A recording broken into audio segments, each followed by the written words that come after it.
And will have. क्या पढ़ेंगे? Shall have and will have. ठीक है, हम जानते हैं कि आई और वी के साथ क्या लगाते हैं? Shall have. क्या लगाते हैं? Shall have. बाकी सभी सब्जेक्ट के साथ विल हैव लगाएंगे। क्या लगाएंगे? Will have. ही आए या सी आए या इट या दे या यू या वी या कोई भी नेम आ जाए, या कोई भी नेम आए तो क्या लगाएंगे? Will have. क्या लगाएंगे?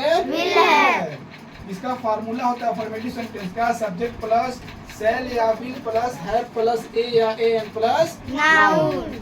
फॉर एग्जाम्पल देखते हैं, मेरे पास एक कार होगी। मेरे पास एक कार होगी, तो इसमें सब्जेक्ट क्या है? मेरे। क्या है? मेरे। जब शुरू में मेरे लिखा था तो उसके अंग्रेजी क्या लिखते हैं? आई। जब शुरू लास्ट में मेरे हो तो उसके अंग्रेजी क्या लिखते हैं? मी। क्या लिखते हैं? मी। बट यहाँ पे क्या है? मेरे शुरू में क्या है? मेरे। यहाँ पे मेरे की अंग्रेजी क्या लिखेंगे? आई। क्या लिखेंगे? आई। हम जानते हैं आई और वी के साथ क्या लगाते हैं? शैल है। आई लिख लिए सब्जेक्ट ना, अब क्या लिखेंगे? शैल में से क्या लिखेंगे? शैल है। क्या लिख लिए? शैल। उसके बाद हैव। क्या लिखेंगे? हैव प्लस ए या एन। ए या एन। ए का है ना, एक की अंग्रेजी क्या लिखते हैं? क्या लिखते हैं? ए। नाउन क्या है? कार। कार का कार। खड़ी तो फुल स्टॉप। खड़ी तो फुल स्टॉप। ठीक है, दूसरा एग्जांपल देखते हैं। तुम्हें एक अंगूठी मिलेगी। तुम्हें एक अंगूठी मिलेगी, तो तुम्हें की अंग्रेजी क्या होगी? यहाँ पे यू। क्या होगी? यू। सब्जेक्ट क्या हो गया? यू। शैल विल पे से किसको चूज करेंगे? विल। क्यों? क्योंकि हम जानते हैं कि यू के साथ क्या लगता है? विल। क्या लगता है? विल है। क्या लगता है? विल है। विल प्लस है। विल है। क्या हो गया? विल है। ठीक है, एक आया है यहाँ पे, एक अंग्रेजी क्या लिखेंगे? क्या लिखेंगे? अंगूठी का रिंग। खड़ी पाए तो फुल स्टॉप। खड़ी पाए तो फुल स्टॉप। अब देखते हैं तीसरा एग्जांपल, उसे सब कुछ मिलेगा। उसे सब कुछ मिलेगा। यहाँ पे उसे की अंग्रेजी क्या होगी? ही। सब्जेक्ट क्या हो गया? ही। हम ही के साथ जानते हैं कि विल हैव लगता है। क्या लगता है? Will have. Will plus have लिखे है ना, विल हैव। क्या हो गया? Will have. और सब कुछ की अंग्रेजी क्या होती है? एवरीथिंग। क्या होती है? एवरीथिंग। खड़ी पाए तो फुल स्टॉप। हम नोट लिखे हैं, शैल और विल के बाद हैज का प्रयोग कभी नहीं होता है। क्या नहीं होता है? कभी नहीं होता है। शैल और विल के साथ हैज का प्रयोग कभी नहीं होता है, इसको याद रखने की बात है। ठीक है, अब हम देखते हैं निगेटिव सेंटेंस। क्या देखते हैं? Negative sentence.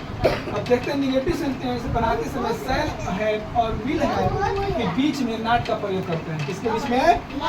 शैल और हैव के बीच में, विल और हैव के बीच में नॉट का प्रयोग करते हैं। समझ में बात?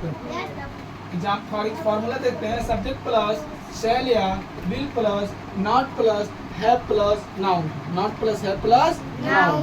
फॉर एग्जांपल देखते हैं, तुम्हें शांति नहीं मिलेगी। तुम्हें शांति नहीं मिलेगी, तो यहाँ पे सब्जेक्ट क्या है? तुम्हें। तुम्हें की अंग्रेजी क्या होती है? यू। क्या होती है? यू। तो सब्जेक्ट क्या हो गया?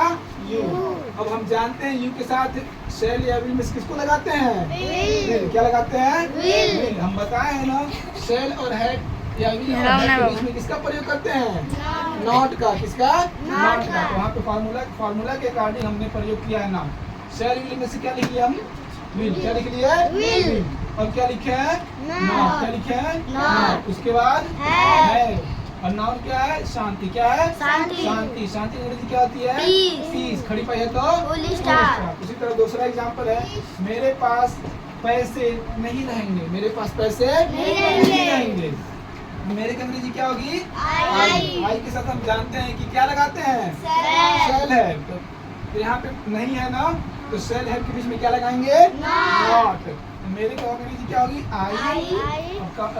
अकॉर्डिंग टू फार्मूला शैल क्या लिखे? शैल। क्या लिखे? उसके बाद क्या लिखे? नॉट। उसके बाद क्या लिखे? है। नाउन क्या है? पैसे। पैसे क्या होता है? मनी। खड़ी पाई है तो फुल स्टॉप। अब देखेंगे इंट्रोगेटिव सेंटेंस। इंट्रोगेटिव सेंटेंस, इस सेंटेंस में सब्जेक्ट से पहले शैल या विल को रखते हैं। इंट्रोगेटिव सेंटेंस को बनाते समय सब्जेक्ट से पहले शैल या विल को रखते हैं, तो हमारा सेंटेंस इंट्रोगेटिव सेंटेंस कहलाता है।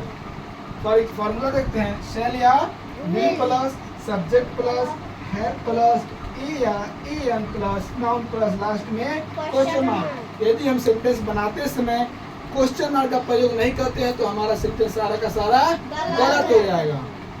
फॉर एग्जाम्पल देखते हैं, क्या हमारे पास दौलत होगी? क्या हमारे पास दौलत होगी? According to formula shall will के साथ सेल या विल में से हम किसका प्रयोग करेंगे? सबसे पहले देखेंगे हम क्या हमारा सब्जेक्ट क्या है? क्या है? हमारे है ना। अकॉर्डिंग टू सब्जेक्ट के अनुसार हम चूज करेंगे सेल या विल। हमारी अंग्रेजी क्या होती है? क्या होती है? हम जानते हैं कि आई और वी के साथ किसका प्रयोग होता है? सेल का। यहाँ पे किसका प्रयोग करेंगे?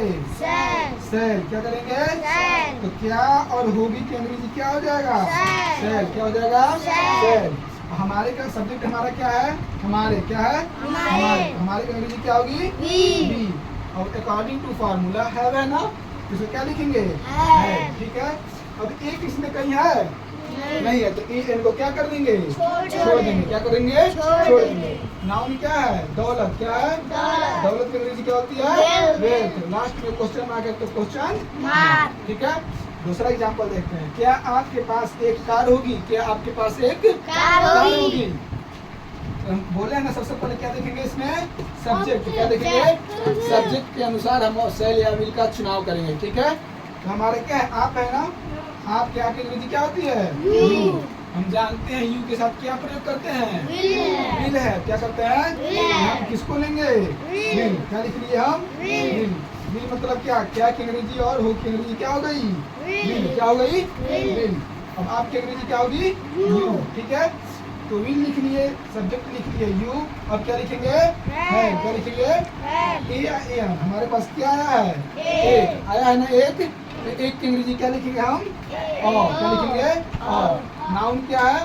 कार। कार है तो कार। क्वेश्चन मार्क है तो question. Thank you. Like and subscribe.